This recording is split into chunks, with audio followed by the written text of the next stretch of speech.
carabinieri restituiscono 2 preziosi manoscritti e un dizionario ritrovati grazie a 2 diverse indagini. Manifestazione di protesta dei dipendenti dell'ASP di Agrigento, al loro fianco la CISL. I vescovi siciliani danno l'ok alla ripresa delle processioni, ma non vogliono i fuochi d'artificio. Fare rifornimento è l'incubo di tutti i cittadini, i prezzi sono alle stelle, la marineria delicata ha deciso di scioperare.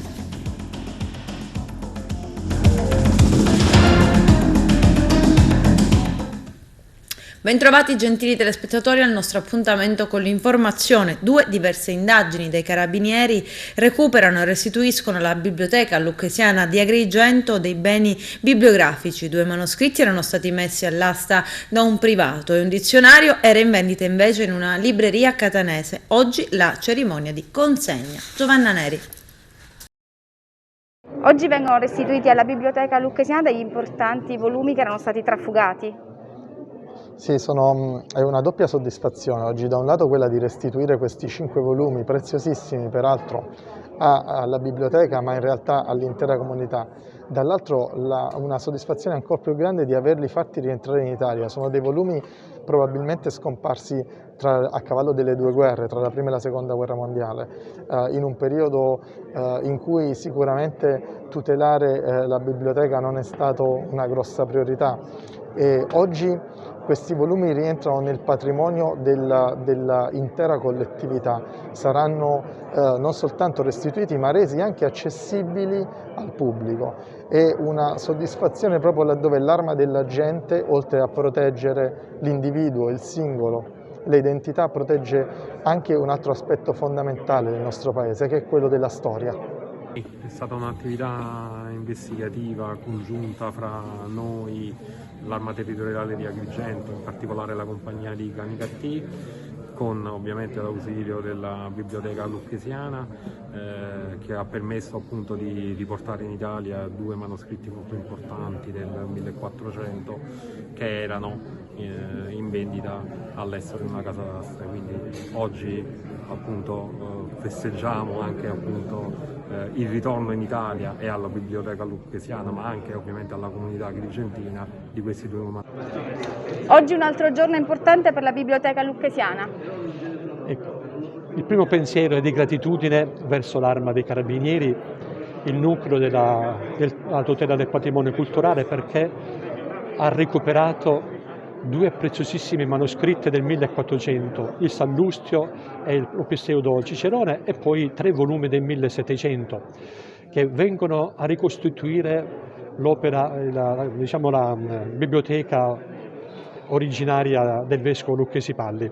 Ecco, per questo un grande ringraziamento all'Arma dei Carabinieri, e la Biblioteca Lucchesiana in questa maniera continua a svolgere la sua funzione non solo di custode di un patrimonio preziosissimo che Lucchesi Palli ha consegnato alla popolazione agrigentina, ma si pone anche come ponte tra il passato e il futuro, perché attraverso la crescita culturale, attraverso le varie iniziative che verranno proposte a Lucchesiana, ecco, ci sia una crescita morale, sociale della comunità agrigentina. Quindi la Biblioteca Lucchesiana custodisce ciò che di prezioso il vescovo Lucchesi Palli ha consegnato alla città, ma allo stesso tempo, fedele alla sua finalità, vuole essere un laboratorio culturale, ecco, per formare le persone, i cristiani e i cittadini.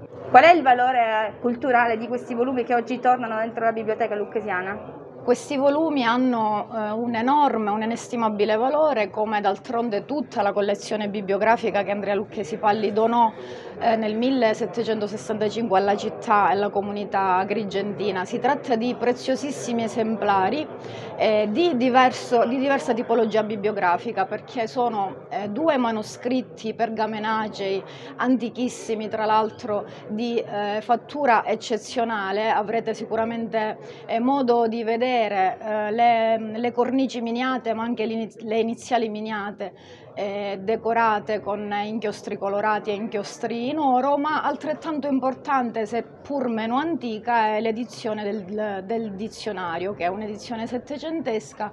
E la cosa fondamentale è che finalmente, a distanza di tanti anni, a partire, diciamo, dei problemi che a fine Ottocento ebbe questa meravigliosa istituzione culturale, finalmente a distanza di tanti anni, appunto, questi tesori ritornano alla legittima proprietà, che è quella della Biblioteca Lucchesiana, e quindi ritornano ad essere patrimonio culturale e patrimonio a disposizione di tutti. E ciò è stato fatto grazie a una interlocuzione, una collaborazione fattiva tra diverse istituzioni, quindi i Carabinieri per la tutela del nucleo patrimonio culturale, ma anche la Biblioteca Lucchesiana, e anche grazie a diversi studi che in questi ultimi tempi si sono susseguiti, che ci hanno concesso tutti insieme, permesso tutti insieme di arrivare appunto a individuarli innanzitutto e avere la possibilità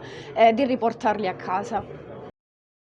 Una giornata importante, sì, e siamo grati in primis al nucleo dei Carabinieri per la tutela del patrimonio, che con la loro incessante azione riescono a portare alla fine questi meravigliosi ritrovamenti e darli nella disponibilità dei luoghi dove devono essere vissuti e conosciuti. Oggi è una giornata importante, il 10 marzo è la giornata del mondo culturale siciliano dedicata al compianto Sebastiano Tusa, e noi siamo felici e orgogliosi di poter partecipare a questa trasmissione con il legame che ci porta alla Biblioteca Lucchesiana. Sì, è un giorno importante, il 10 marzo, perché il Presidente della Regione, Presidente Musumeci, ha voluto istituire la giornata dei beni culturali siciliani. Oggi si entra gratuitamente in tutti i luoghi della cultura della Regione siciliana, e qui all'Arsenale della Marina Reggia a Palermo ricordiamo Sebastiano Tusa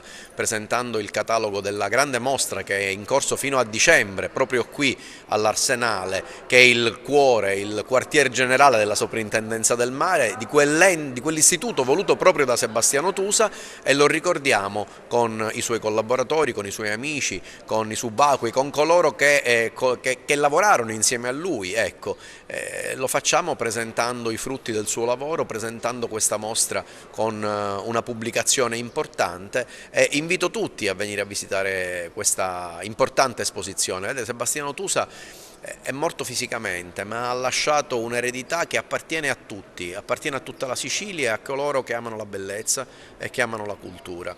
Il dedicare questa giornata a Sebastiano e ai beni culturali in generale vuol dire riappropriarci di un patrimonio, farlo ciascuno di noi nostro, e insegnare questo amore anche a chi viene dopo di noi, ai ragazzi, alle nuove generazioni.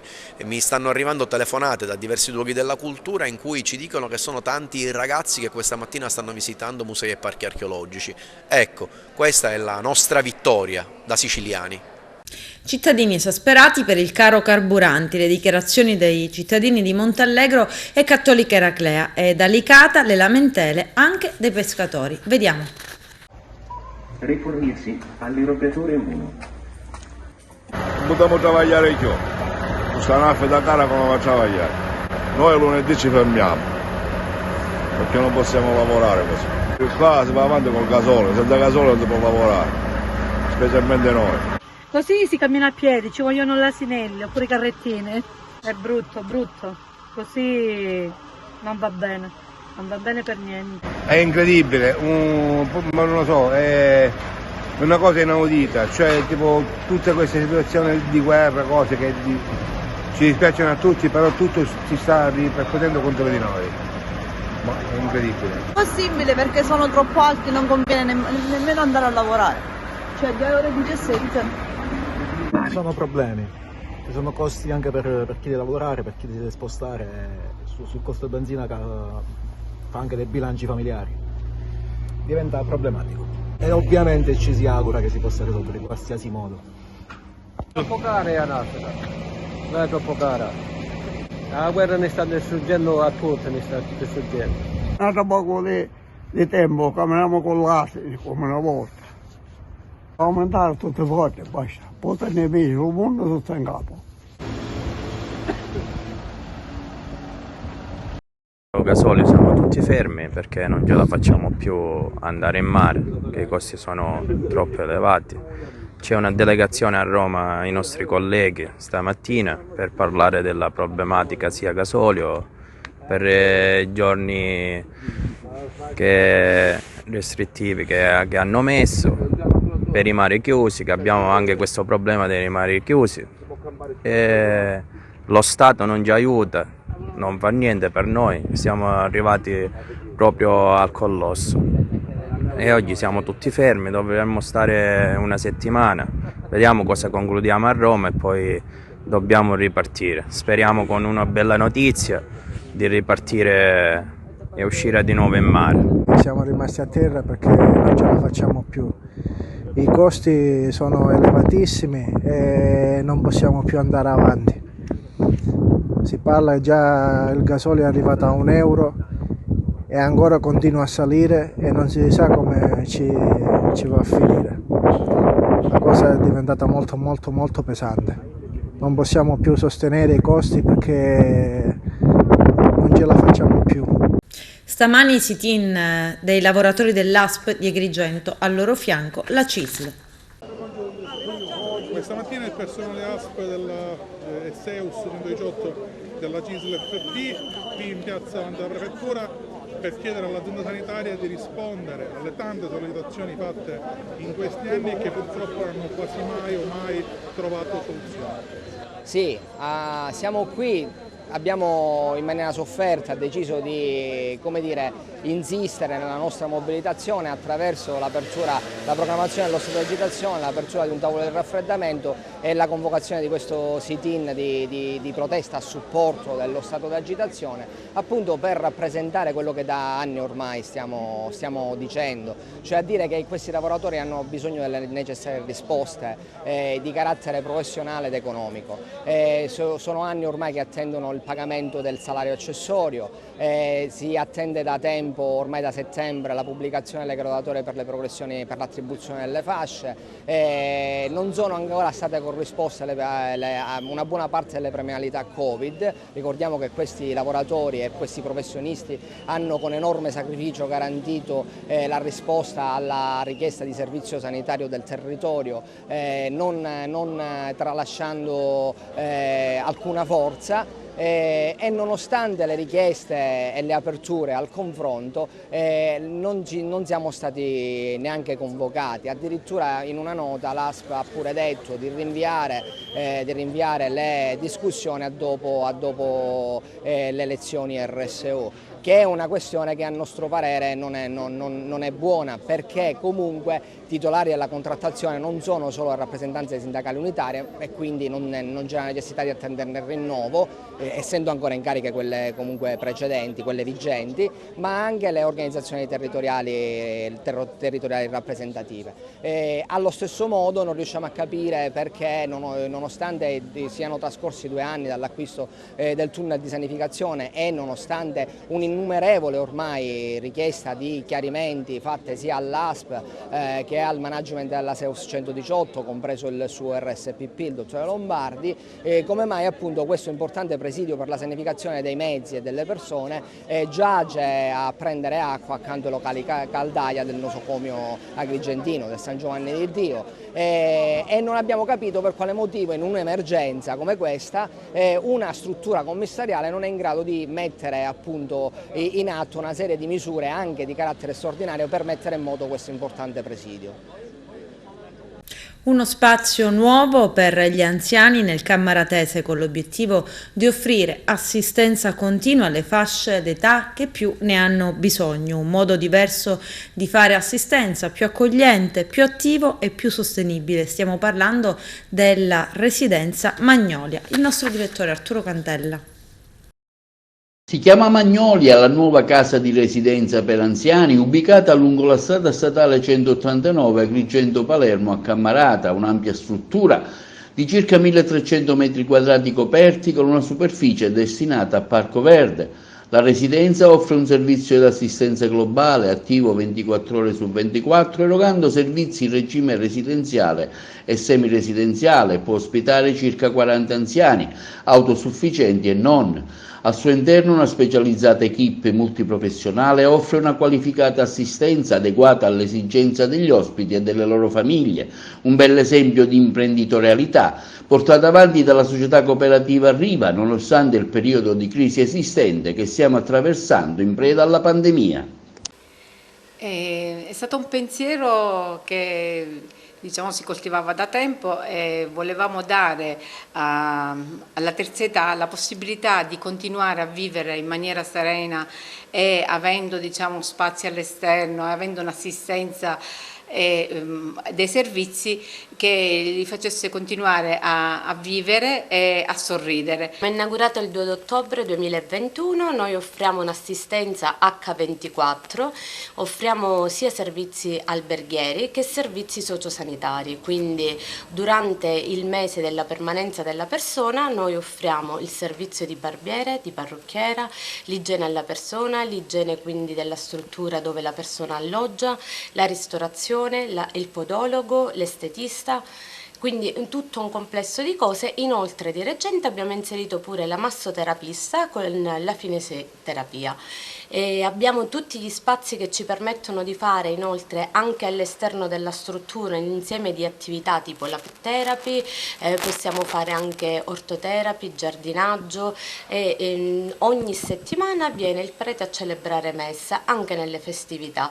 Quindi siamo un servizio molto completo perché abbiamo un organigramma composto da medico, infermiere, l'assistente sociale, poi ci sono OS, OSA, 2 persone alla reception, siamo attivi 365 giorni l'anno, H24, ma offriamo anche servizi che possono essere a tempo, tipo se c'è una persona che ha una necessità per una settimana, per un mese, per periodi, quindi si concorda, quindi che siano diurni o notturni con la responsabile della struttura e quindi si fa un piano individualizzato solo per quella persona. Ci sono anche delle strutture autonome, ho visto che chi vuole venire può, tipo un po' albergo. Sì, abbiamo 3 monolocali, quindi che sono costituiti da una zona open space, quindi cucina, salone. Tenga conto che sono identiche nell'arredamento e nei servizi alle altre camere che ci sono in struttura, quindi più la camera da letto che può ospitare 2 persone, quindi con letti singoli o con letto matrimoniale, e il bagno sempre adibito a normalegge per i disabili, come in ogni altra stanza della struttura. Ogni stanza della nostra struttura è munita di aria condizionata, riciclo dell'aria, internet, televisore, sono ognuna ha un'illuminazione naturale, quindi con finestre o balcone, quindi possiamo dire che ci siano tutti i comfort anche nei monolocali, ma possono usufruire soprattutto, anche se mantengono la loro indipendenza, dei servizi che noi offriamo. Parliamo anche di Covid, una struttura chiaramente che segue rigidamente i protocolli in tal senso, quali?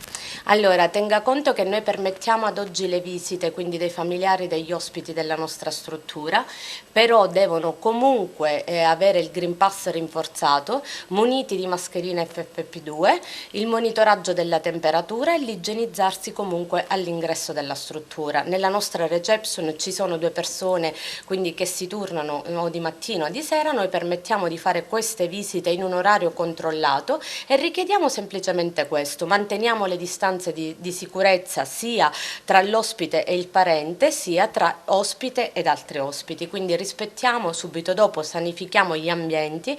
Per questo abbiamo tutta un'area iniziale subito dopo la reception adibita solo per le visite.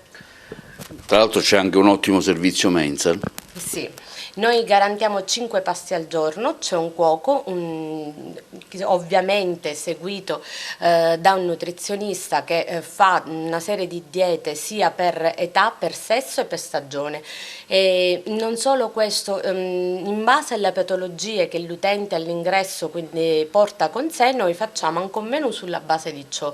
E noi garantiamo questi 5 pasti che sono la colazione, lo spuntino a mezza mattinata, il pranzo, lo spuntino poi il pomeriggio e la cena, seguendo sempre le indicazioni sia del medico di base in accordo con il nutrizionista. Chi vuole maggiori informazioni?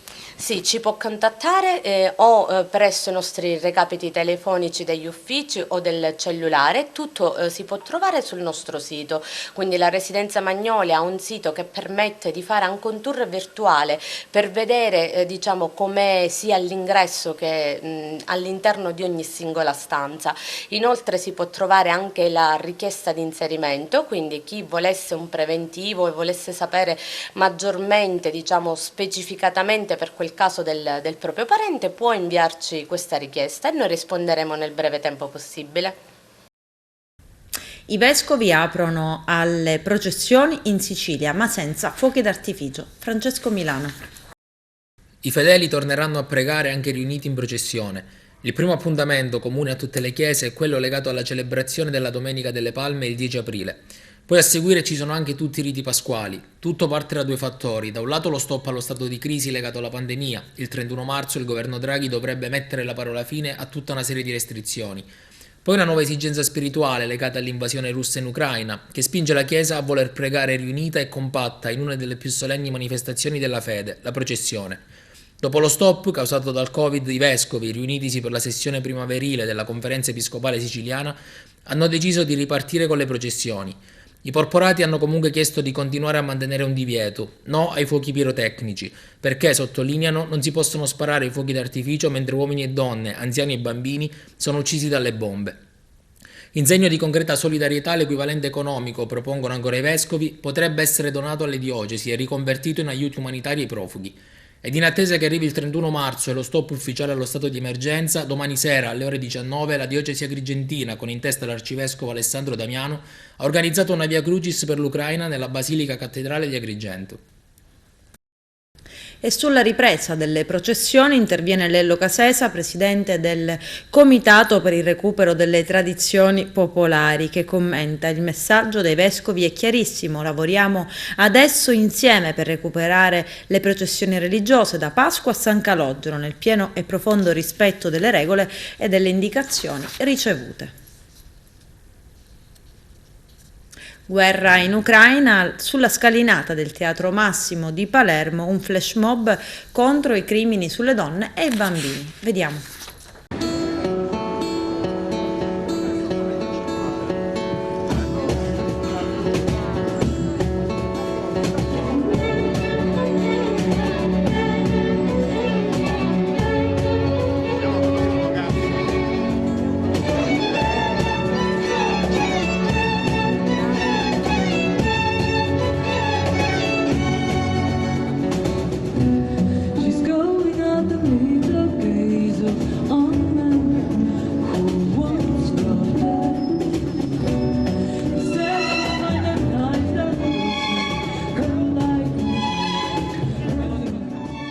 Allora, oggi al Teatro Massimo di Palermo incontro una mia cara amica, un'artista importantissima con cui abbiamo condiviso momenti fantastici di musica e quant'altro. Lei è Alessia Ramusino, oggi anche ambasciatrice UNICEF a Palermo per parlare di donne. Grazie Francesco, sì, insieme a Francesco Panasci abbiamo creato questa trade union da tanti anni, in realtà siamo amici da tanti anni, abbiamo fatto musica insieme, quindi Francesco Panasci e Alessia Ramusino, quindi Genova e Palermo, che si uniscono effettivamente in questa espressione verso le donne.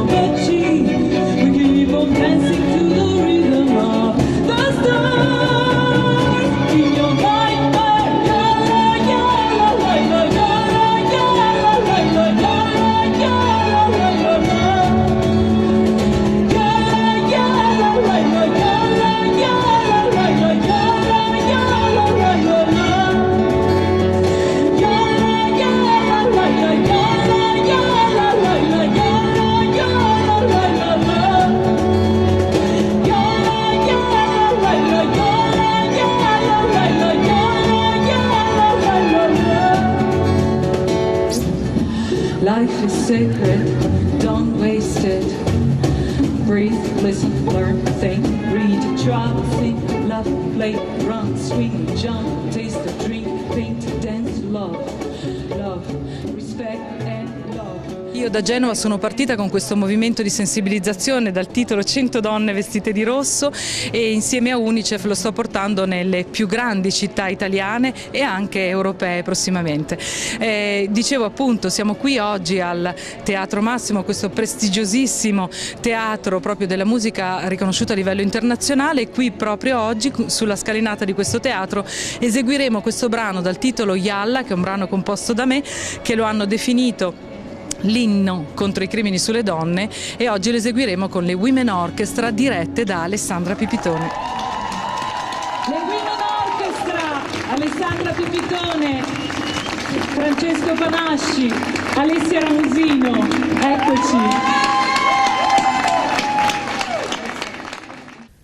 Smantellato dai carabinieri del comando provinciale di Catania un gruppo criminale specializzato in estorsioni con base operativa a Mister Bianco, un contesto di minacce e violenze maturato tra l'omertà delle vittime. 10 le persone accusate a vario titolo dei reati di estorsione aggravata dal metodo mafioso, acquisto e detenzione di sostanze stupefacenti e furto aggravato. L'inchiesta dominata The Gift ha documentato estorsioni ai danni di imprenditori, in particolare titolari di un'autocarrozzeria e di una concessionaria di auto, ma anche di altre persone, facendo emergere un clima di pesante assoggettamento e omertà, in cui le vittime erano costrette a versare mensilmente somme di denaro per tutelarsi da eventuali danneggiamenti alle attività commerciali o per ottenere con il metodo del cosiddetto cavallo di ritorno la restituzione delle vetture che erano state rubate. Le somme di denaro erano poi destinate dagli indagati al sostentamento degli affiliati detenuti in carcere o reinvestite in altre attività criminali, tra le quali soprattutto l'acquisto e successivo smercio di stupefacenti, in particolare marijuana e cocaina. La decorsa notte la compagnia carabinieri di Catania Fontana Rossa, con il necessario ausilio di alcuni reparti specializzati dell'Arma operanti in Sicilia, ha eseguito 10 misure cautelari personali disposte dal giudice per le indagini preliminari del Tribunale di Catania e che hanno riguardato alcuni soggetti presunti responsabili a vario titolo dei reati di estorsione aggravata al metodo mafioso, detenzione ai fini di spaccio di sostanze stupefacenti e furto aggravato. L'operazione di polizia, regolarmente svoltasi nel cuore della notte, è da considerarsi come il risultato concreto e tangibile di una intensa e delicata attività di indagini che è stata avviata ad ottobre del 2020 e conclusa qualche mese dopo da parte dei militari della tenenza di Mister Bianco con il coordinamento della Procura distrettuale antimafia Etnea. L'indagine in particolare ha consentito di individuare i presunti autori di una serie di estorsioni che sono state commesse con le modalità operative tipiche di un'associazione di stampo mafioso ai danni di 2 imprenditori operanti del comune di Mister Bianco ed in particolare nel settore della vendita e riparazione di automobili. Alle vittime di estorsione veniva imposto il pagamento di una somma di denaro da versare con cadenza mensile e commisurata anche alle capacità economiche dell'azienda, sostanzialmente per 2 ordini di ragioni. Vale a dire per il sostentamento di alcuni detenuti in carcere, ovvero per garantire la protezione delle attività commerciali prese di mira, mettendoli in tal modo a riparo da possibili azioni ritorsive o delittuose. Nel prosieguo dell'attività di indagine sono emerse anche alcune estorsioni ai danni di privati cittadini, vittime inizialmente del furto del proprio veicolo e successivamente di estorsione con il metodo del cavallo di ritorno, in quanto costretti per il tramite di alcuni intermediari ben inseriti nei circuiti criminali locali a corrispondere un prezzo prestabilito, variabile anche a seconda del tipo di veicolo rubato, per poter rientrare in possesso del bene che era stato loro indebitamente sottratto. In conclusione, è stato anche accertato il coinvolgimento di alcuni indagati in altre attività delittuose ed in particolare nella detenzione ma soprattutto nella compravendita all'ingrosso di ingenti quantitativi di sostanze stupefacenti evidentemente destinati al rifornimento delle numerose piazze di spaccio presenti a Catania ma anche nell'Interland. A Sant'Angelo Muxaro, in contrada Pantano, ignoti hanno tagliato la rete metallica di recinzione, sono entrati dentro e hanno rubato a danno di un impianto fotovoltaico a servizio di una società agricola 2500 metri di cavi elettrici in rame per un valore di mercato di 55.000 euro. Indagano i carabinieri. Adesso c'è la pubblicità, a tra poco vi aspetto. Agenda Urbana, un percorso virtuoso avviato con la nostra amministrazione nel 2016, che era addirittura d'arrivo già nel 2020 e che con l'amministrazione attuale ha subito un inspiegabile rallentamento, lo afferma l'ex sindaco di Agrigento e attuale consigliere comunale d'opposizione Lillo Firetto. Vediamo. In un comunicato stampa l'ex sindaco di Agrigento Lillo Firetto, attuale consigliere comunale di opposizione, afferma come un percorso virtuoso avviato in merito all'agenda urbana con la nostra amministrazione nel 2016, che era addirittura d'arrivo già nel 2020 e che con l'amministrazione attuale ha subito un inspiegabile rallentamento. Ora, afferma Firetto, seppur a spizzichi e bocconi, sta per realizzarsi finalmente e saranno installate le tabelle elettroniche alle fermate del trasporto pubblico locale, così come potranno essere acquistati minibus Euro 6 per il centro storico, ma soprattutto potrà finalmente partire il bando per i lavori messi in sicurezza del versante nord-est dei Palazzi Crea, Viale della Vittoria e del versante sottostante via Picone. Una notizia quest'ultima che potrà confortare molte famiglie che da anni segnalavano il pericolo. Le delibere, continua Firetto, sono state pubblicate e ora il Comune dovrà procedere speditamente. Sono iniziative intraprese molti anni addietro nell'ambito del programma di interventi denominato Agenda Urbana e che prevedeva anche tante altre iniziative di rigenerazione urbana. La città, conclude l'ex sindaco, ha bisogno di correre prima che gli stessi interventi diventano ormai fuori tempo. Lei stesso sta notando che per salire qua sopra i mezzi di emergenza è proprio una cosa assurda. 2 anni fa si è andata a fuoco qua alla Pineta, i pompieri non hanno potuto intervenire perché non c'era né acqua, non avevamo né acqua, sono state fatte adesso, non avevamo le strade perché non ci sono strade. Hanno fatto quella d'emergenza che non penso che sia una strada d'emergenza quella, neanche a piedi si può fare quella strada, perché è pericolosa. Quando si può congiungere una stradella che sarebbe neanche 10 metri quella strada. Sotto questa strada c'è una grotta che il terreno negli anni, da quando è stata fatta la prima volta, negli anni se n'è sceso, anche per colpa delle perdite di acqua dal tubo dell'acquedotto, e se n'è sceso. Di conseguenza questa strada è come se fosse una soletta, prima o poi la strada si appoggerà, se ne scende, già si vedono che si è aperta, ci sono tante crepe che si sono formate e noi rischiamo di essere totalmente isolati, più di quanto lo siamo adesso, perché un mezzo di soccorso, che siano vigili del fuoco, che siano ad ambulanza, qua sopra non ci sale, perché la strada è quella che è stretta, un mezzo più grande non può salire, infatti 2 anni fa c'è stato un incendio e l'autobot si è dovuta fermare nella strada San Corrado, che la via Punta all'Arena si collega alla via San Corrado e la via San Corrado arriva a Gravedelle, una strada bellissima. E il mezzo di soccorso si è dovuto fermare là sotto e noi con i nostri poco acqua nei serbatoi abbiamo cercato di spegnere qua sopra.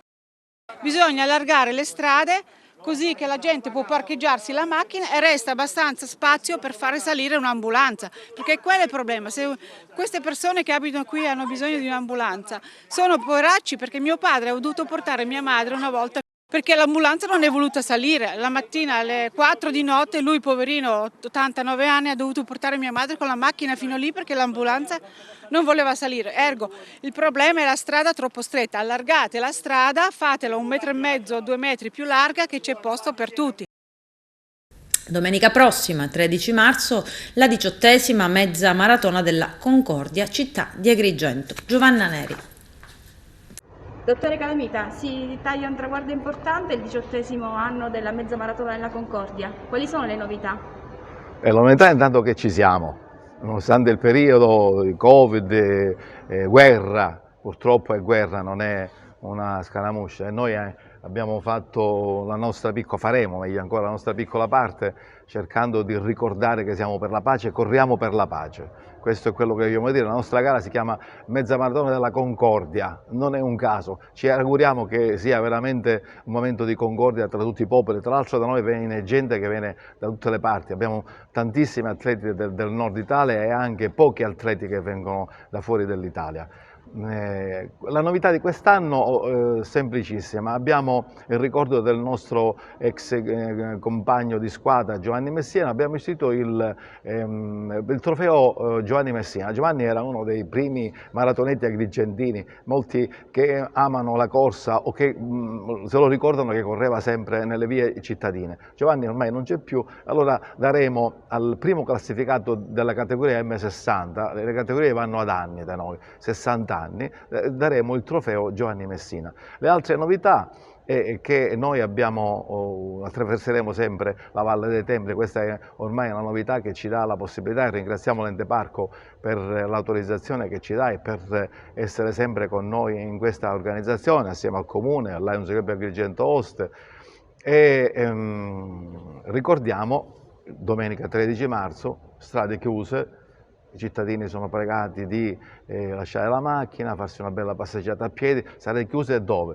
San Leone, Viale delle Dune, Viale Viareggio, Viale dei Pini, quindi un po' di pazienza, dalle 9 alle 11:30, 12 il traffico sarà interrotto e scendete in piazza, applaudite le persone che corrono. Lo sport è uno dei momenti di aggregazione più belli, oggi lo sappiamo tutti, lo sport è vita, allora ci auguriamo che questa di domenica sia una bellissima giornata di sport, di salute e di pace.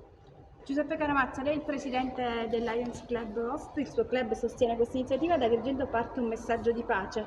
Sostiene da sempre questa iniziativa. Quest'anno la Mezza Maratona della Concordia assume un valore più alto perché essendo una manifestazione sportiva, lo sport come sappiamo garantisce, influisce per la comprensione tra i popoli di tutto il mondo e al di là delle differenze, e quindi in questo momento vogliamo lanciare un messaggio ai leader mondiali, un messaggio di pace.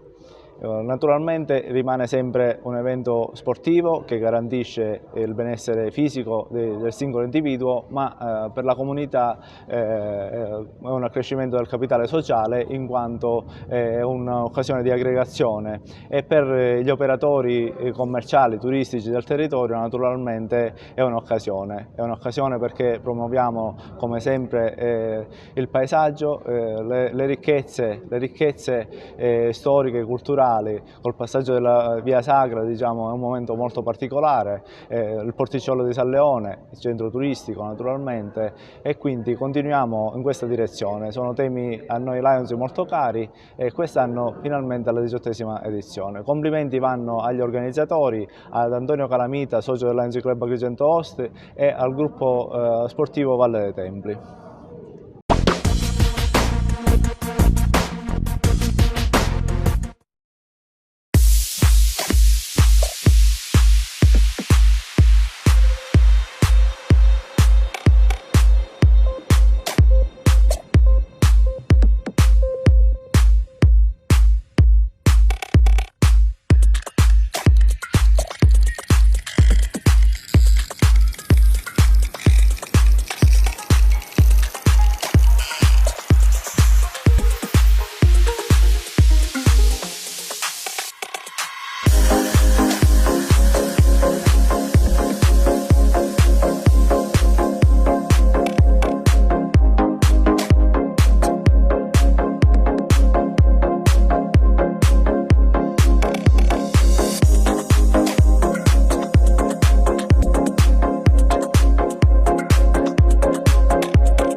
Con questo è tutto, termina qui l'edizione del telegiornale. Grazie per la gentile attenzione e per essere stati con noi. A presto.